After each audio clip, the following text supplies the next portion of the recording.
An author, commenting on that reading from Ephesians we heard as our second lesson this morning, has said that no passage in the New Testament could be more relevant to our world today. It is, he says, one of the most timely New Testament documents for our day. And I couldn't agree more, because what this passage speaks to is reconciliation, the coming together of people who are divided by suspicion, fear, or hostility. And truly, there is much that divides us in our world today. Among Christians themselves, and in the church itself, there is so much that divides, so much suspicion and fear. Christians have pretty much aligned themselves into two camps, the fundamentalists and the non-fundamentalists, or the conservatives and the liberals, with each side claiming that their view is the correct one, and each having little to do with the other. And then there are all the issues that continue to divide Christians and the church. Race, abortion, homosexuality, gay marriage, even young versus old, traditionalists versus non-traditionalists, and more. There are just so many walls separating and dividing Christians, one from the other. And so many walls divide us as a nation, race, politics, social issues, you name it. And throughout the world it's the same. We continue to witness hatred and violence between ethnic groups and differing cultures. There's just so much dividing us, walling us off from one another. And this situation is what our second lesson for today speaks to. Really, it's what much of the book of Revelation, or the letter of Ephesians, is all about. Its central proclamation is reconciliation. The reconciliation of the entire creation, all people, to God and to one another. Paul believes that that is God's plan, agenda for his creation. The bringing together of all things in Christ. The creation even of a new humanity in Christ. But how? How in the world is such a thing possible? Well, to answer that, we first need to put our passage in context, and then go on from there. And the context is this: the deep, deep hostility between Jewish Christians and non-Jewish Christians.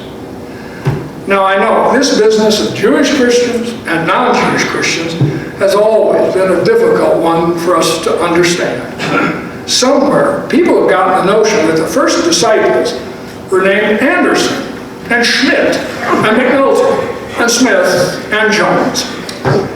I hate to tell you this, not quite the way it was.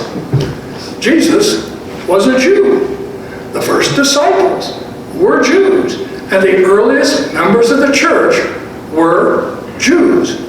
Jesus went first to his own people, God's chosen people, with his message of salvation. And some Jews believed that he was the long-awaited Messiah, or Christ, whose coming was foretold in the Old Testament. So these Jews became known as Christ followers, Christians. For them, though, to be Christian actually meant to be true and believing Jews, because Jesus was the promised Jewish Messiah. Getting confused? I don't blame you, but just try to hang in there. Now, if to be Christian meant to be Jewish, then that meant the only people who could become Christians were Jews. So the early church did not at first bring the message of Jesus to non-Jews. They went only to their fellow Jews.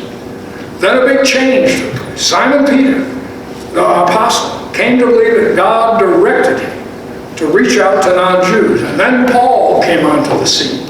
And the mission to the non-Jews, Gentiles, spread worldwide.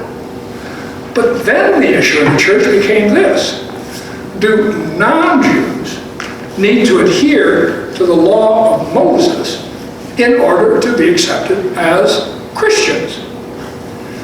If to be Christian meant to be Jewish, then the law of Moses was still binding.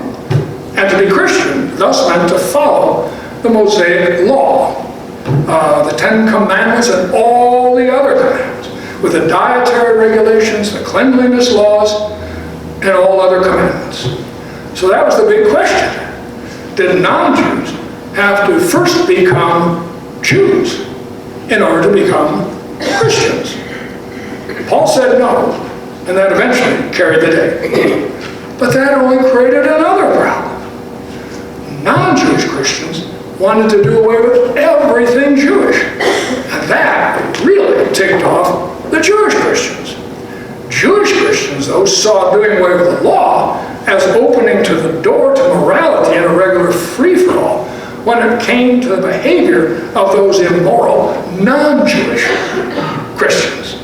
And that attitude really ticked off the non-Jewish Christians. So there was deep hostility between the two groups in the church. And to make matters worse, as I mentioned a few minutes ago, this hostility between Jews and Gentiles, Jews and non-Jews, went way, way back before the time of Jesus. It was centuries old.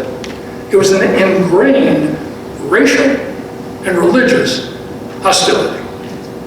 Now, all of this was at work in the early church. And that's what Paul is trying to deal with. He is writing to non-Jewish Christians, those who were once far off, as he puts it, those who weren't part of God's people, the Jews. He recognizes the hostility that exists, that sense of being treated like strangers and aliens, the dividing wall that has kept them and Jewish Christians apart. And what he is proclaiming is reconciliation, coming together. But to understand how reconciliation could be possible in such a situation, we need to understand what was truly keeping them apart, the nature of the dividing wall. And you see, what divided them was not their belief. Both groups believed that Jesus was the Christ. What divided them was the law, the religious law, all the regulations and commandments and attitudes and judgments based on the law. So finally, maybe we begin to understand the only way reconciliation could come about. And the only way it could come about was to remove the law, the wall, and replace it with something else. And that's exactly what this passage proclaims. The astounding proclamation in this passage is that Christ has abolished the law with its commandments and ordinances. Abolished it. Torn it down. Don't believe me? Check it out for yourself. It says it right there. Abolished the law. The Ten Commandments. The whole 9 yards. Which makes me wonder what the commissioners in some local counties would think of that and what they'd end up putting on their walls. And I wonder what you think of that too. Abolish it? Please. But yeah, that's what Paul is saying. And replace it with Christ. So that, as the author puts it, Christ might create in himself one new humanity in place of the two. That is what God is after in Christ. To create one new humanity instead of the many different groups as creation has become. To create a new way of seeing one another. A new way of being human one to the other. Not based on law and judgment and condemnation, but based on seeing all as part of God's family. And treating one another, not as strangers, aliens, but with acceptance and love and grace. It's the only way hostility can be put to death and peace. Oneness and well-being can come, says Paul, by seeing ourselves in spite of all the differences, the wonderful differences, as one in Christ. And treat each other as brothers and sisters in Christ. The very family of God. Now yes, in every family there's some real terrible arguments. But still is a family. And still there is the obligation to keep seeking ways to reconcile in love. But it's not just reconciliation between people Paul is talking about. It's also reconciliation between God and us. In Christ, we are reconciled to God. Then in the love of Christ, we are to be reconciled to one another. And it is also by abolishing the law that Christ reconciles us to God. The law is not only a wall between us and others, but between us and God as well. The problem with thinking that obeying God's law gives access to God is that we can never obey the law perfectly enough to gain access. The Jewish Christians believed that non-Jewish Christians didn't have access because they wouldn't obey the law. What the Jewish Christians didn't realize was that they themselves couldn't obey the law. And so they were cut off from God too. And if they did think they could obey it, well, their self-righteousness became the wall between them and God. By abolishing that religious law and replacing it with Christ, God breaks down all the barriers between us and Him and between us and others, and accomplishes His goal: one new humanity. Because to become a new humanity in Christ is to be able, in the power of the Spirit, to follow the one law Christ establishes, the law of love, which goes beyond any commandment or ordinance. To live with love for God and love for the other is actually to fulfill every commandment there is. Still with me? I hope so. Because what all this says about our situation today is plenty. Because the truth is, what divides us as Christians, what divides us in churches, what divides us in our nation and the world, is actually this notion of law and a sense of rightness, which leads to judgment and the need to condemn.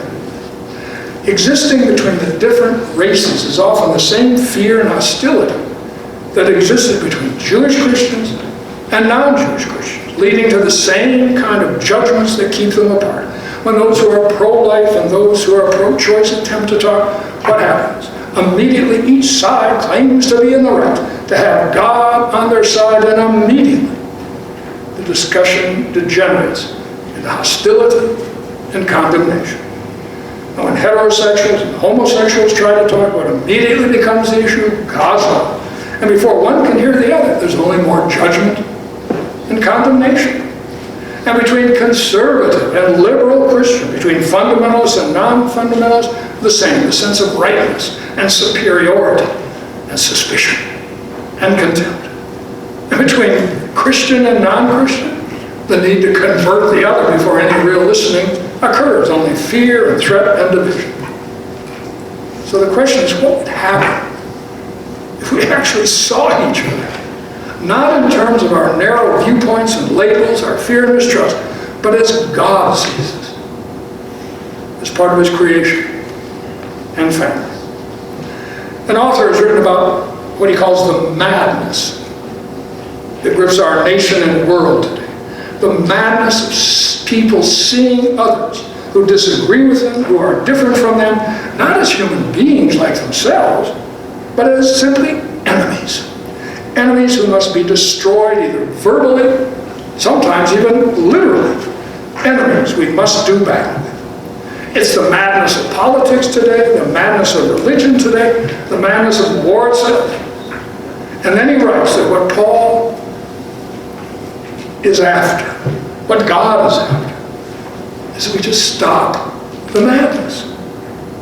That we see that beneath the fear and hostility and misunderstanding that divide human beings in this broken world, all humankind is one. White and black, Hispanic and Asian and Native American and Southerner and Northerner, straight and gay, young and old, liberal and conservative, Christian, Jew and Muslim, and all others. That we see that we were, all of us, finally, not created to do battle with each other, but to love each other. To be reconciled to God and to one another. And for the sake of God, for the sake of God's creation and our own sakes too, let us see that and live it, even become the truth of it, so that at last the madness we witness day after day will stop, and we will, all of us, in spite of all the differences, become one. And at last, something of God's own peace. Amen.